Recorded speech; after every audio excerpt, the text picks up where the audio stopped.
projets comme celui-ci, on apprend des nouvelles choses à chaque jour. C'est incroyable.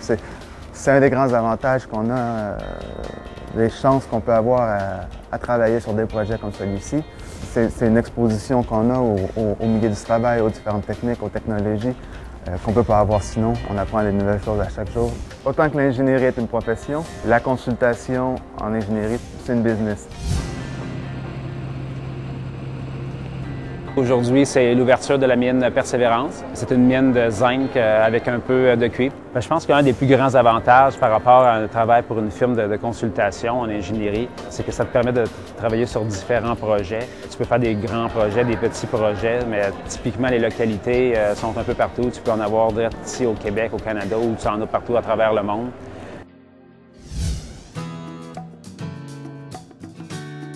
Il y a des projets du passé qui causent des problèmes environnementaux, puis avec les solutions qu'on connaît aujourd'hui, on est capable de un petit peu retourner en arrière. Un exemple de projet, c'est la restauration de la rivière Petit-Kodiak. Le domaine d'ingénieur conseil, ça te donne l'opportunité d'avoir plusieurs passe-temps. On a des cellules qui sont flexibles en termes de temps, donc ça nous permet de prendre une heure ici et là pour venir faire les choses qu'on aime faire. Et le nez! Alouette! Oh!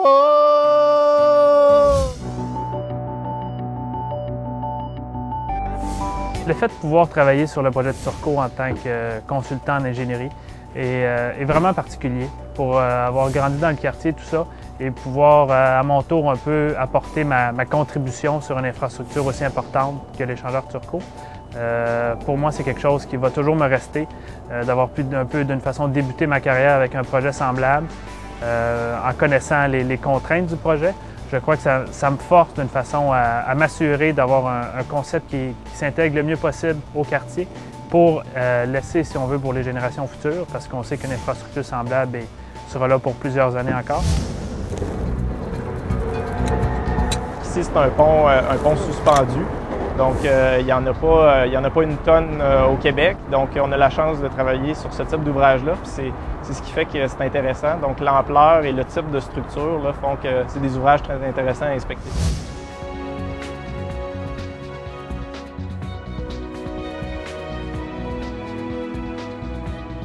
On est ici sur la rivière Fraser.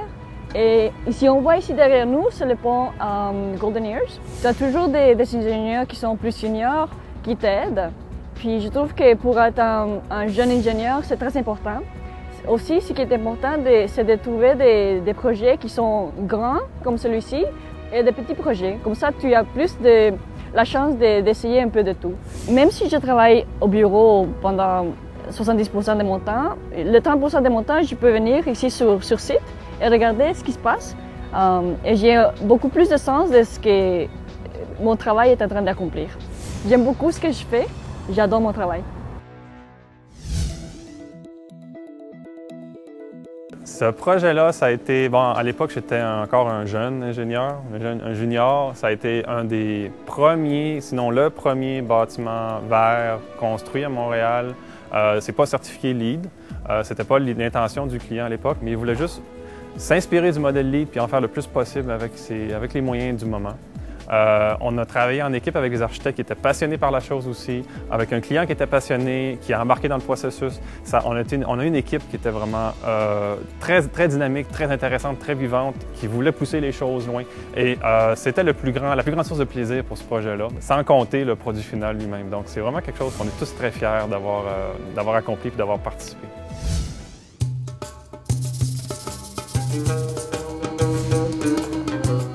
L'autoroute Est-Ouest, c'est le projet de construction d'une autoroute qui va relier les frontières du Maroc aux frontières de Tunisie à travers l'Algérie d'est en ouest.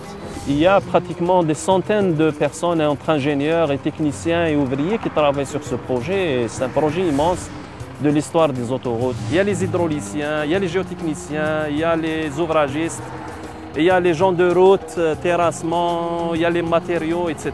Donc on travaille en équipe, en groupe, en famille. Et chaque jour, c'est un apprentissage. Comme on le dit, c'est un projet d'école à ciel ouvert. Voilà.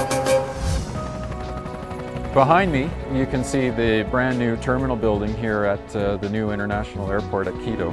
We're standing right in the middle of the apron. In about 2 years' time, this place is going to be jam-packed with aircraft.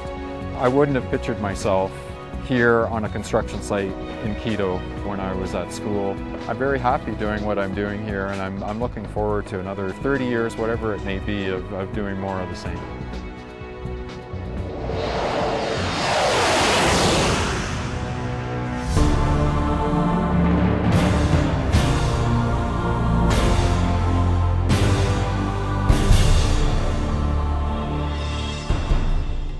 Ce qui me motive beaucoup dans mon travail, c'est qu'il y a beaucoup de changements, il y a relativement peu de routine. On voit le résultat qui avance à tous les jours dans les travaux et on a une compréhension ici de l'application des choses théoriques qu'on sait.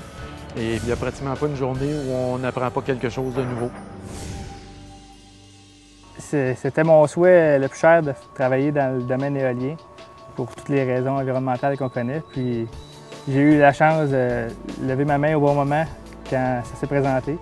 On développe vite des passions là-dedans, dans des domaines où est-ce que, premièrement, il y a de l'avenir, il y a de l'emploi, puis il y a beaucoup de défis à relever. Là.